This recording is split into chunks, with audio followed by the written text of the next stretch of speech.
نبیلہ اور کامران کی شادی بہت دھوم دھام سے ہوئی تھی۔ شادی کی پہلی رات جب نبیلہ بیڈ پر بیٹھی تھی، فوٹوگرافر تصویریں بنا رہا تھا۔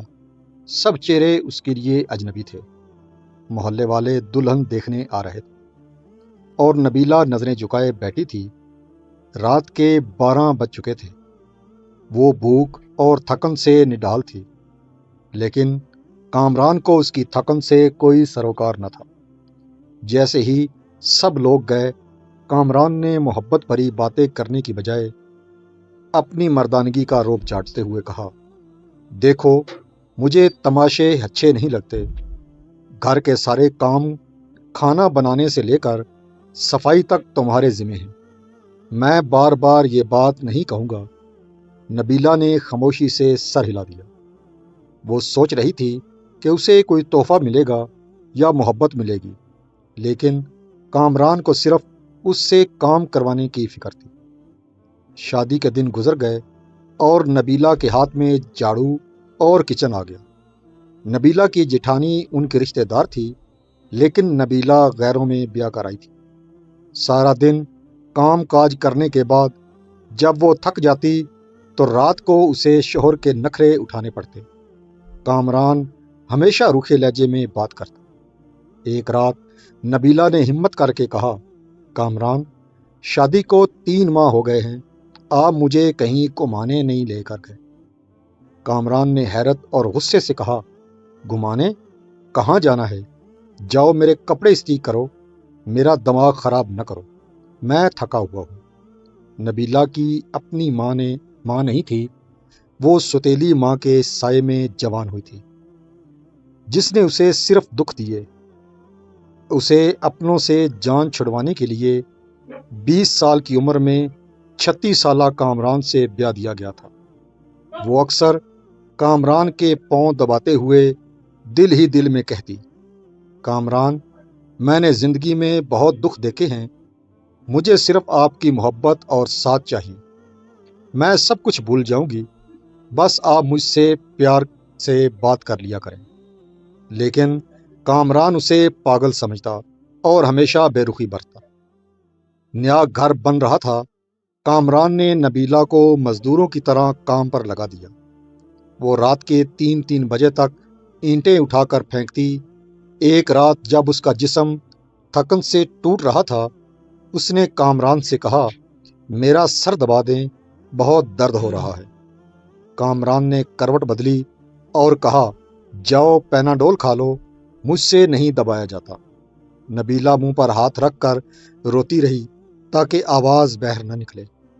شادی کو 3 سال گزر گئے۔ نبیلہ نے اس گھر کو بنانے میں مزدوروں کی طرح خون پسینہ ایک کیا، لیکن اسے سکون نہ ملا۔ اب اولاد نہ ہونے پر اسے تانے ملنے لگے۔ کامران، جو پہلے ہی اس سے دور تھا، اب مزید دور رہنے لگا۔ اسے ہر وقت ایک ڈر ستانے لگا کہ کہیں کامران اسے چھوڑ نہ دے۔ گھر میں کامران کی دوسری شادی کی باتیں ہونے لگی۔ نبیلہ کو محسوس ہو رہا تھا کہ کچھ غلط ہونے جا رہا ہے۔ اب اس کی حیثیت ایک نوکرانی سے بڑھ کر کچھ نہ تھی۔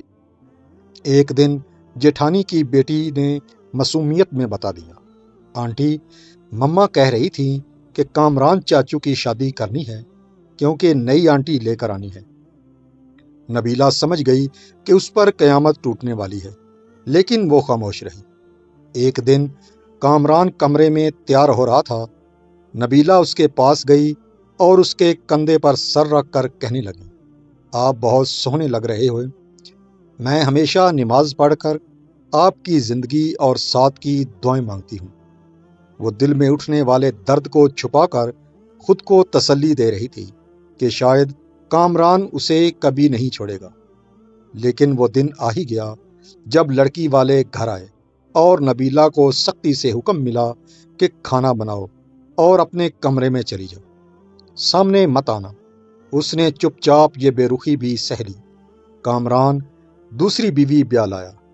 جس کمرے میں کبھی نبیلہ رہتی تھی، آج وہاں کوئی اور تھی، اور نبیلہ کو ایک الگ کونے میں ڈال دیا گیا۔ کامران اپنی نئی بیوی کو مری گمانے لے گیا۔ وہ بہت خوش تھا جبکہ نبیلہ اندر ہی اندر گل رہی تھی۔ ایک رات نبیلہ کے سر میں شدید درد اٹھا، وہ تڑپنے لگی، لیکن کامران دوسری بیوی کے پاس سو رہا تھا۔ وہ زمین پر گر کر تڑپتی رہی، کسی نے اس کی آواز نہ سنی اور وہ خاموشی سے دنیا چھوڑ گئی۔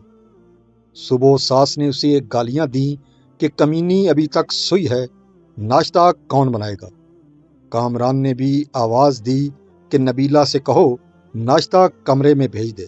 دوپہر تک جب وہ باہر نہ آئی تو کسی نے کمرے میں جا کر دیکھا، نبیلہ کی لاش زمین پر پڑی تھی، اس کی آنکھوں میں ابھی تک آنسو تھے۔ نبیلہ کی وفات کے بعد جب کامران کی دوسری بیوی نے کمرے کی صفائی کی تو وہاں سے کچھ دوائیاں اور ایک ڈائری ملی۔ پتہ چلا کہ نبیلہ کو برین ٹیومر تھا، لیکن اس نے کسی کو نہیں بتایا تھا تاکہ گھر والے پریشان نہ ہوں۔ ڈائری میں لکھا تھا، کامران مجھ سے روٹھا رہتا ہے، میری طرف دیکھتا ہی نہیں۔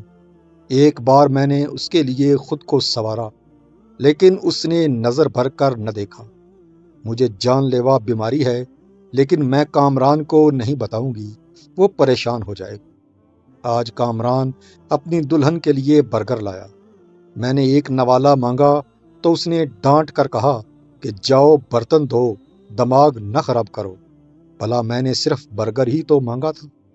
کاش میں کامران کی باہوں میں مر سکتی۔ کامران، اگر کبھی میری یاد آئے تو خود کو میری موت کا ذمہ دار ٹھہرانا۔ میں تم سے بہت پیار کرتی تھی، بس نصیب سے ہار گئی۔ کامران یہ ڈائری پڑھ کر زاروں قطار رویا۔ وہ اس کی قبر پر جا کر معافیاں مانگنے لگا، لیکن اب کیا فائدہ؟